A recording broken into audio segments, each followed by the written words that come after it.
நண்பர்கள் அனைவருக்கும் வணக்கம். இன்னைக்கு நம்ம அந்த வீடியோல நாளை தமிழகத்தில் மீண்டும் பல மாவட்டங்களில் கனமழை என்ற தகவல் வெளியாகியுள்ளது. ஸோ அதை பத்தி தான் இப்ப நம்ம பார்க்க போறோம்.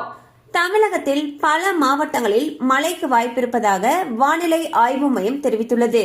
அதாவது சென்னை, காஞ்சிபுரம், திருவள்ளூர், ராணிப்பேட்டை உள்ளிட்ட மாவட்டங்களில் மழைக்கு வாய்ப்புள்ளதாக தெரிவிக்கப்பட்டுள்ளது. மேலும் தருமபுரி, கிருஷ்ணகிரி, கோவை, ஈரோடு, நீலகிரி, தூத்துக்குடி, தென்காசி, நெல்லை, விருதுநகர், புதுக்கோட்டை, சிவகங்கை, தஞ்சாவூர், திருவாரூர், திருச்சி ஆகிய மாவட்டங்களிலும் மழை பெய்யும் என்று கூறப்பட்டுள்ளது.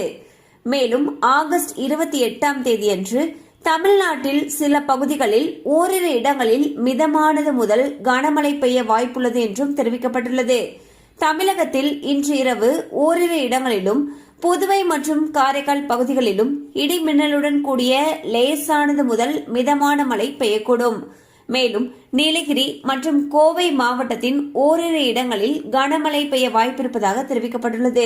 ஸோ வந்து பாத்தீங்கன்னா தமிழகத்துல மீண்டும் பல மாவட்டங்கள்ல கனமழைக்கு வாய்ப்பு இருப்பதாக வானிலை ஆய்வு மையம் அறிவிச்சிருக்காங்க. ஸோ மழை அதிகமாக பெய்யும் பட்சத்தில் அந்த பகுதிகளில் இருக்கக்கூடிய பள்ளி கல்லூரிகளுக்கு விடுமுறை விடப்படுவதற்கான வாய்ப்புகள் அதிக அளவில் இருக்கு.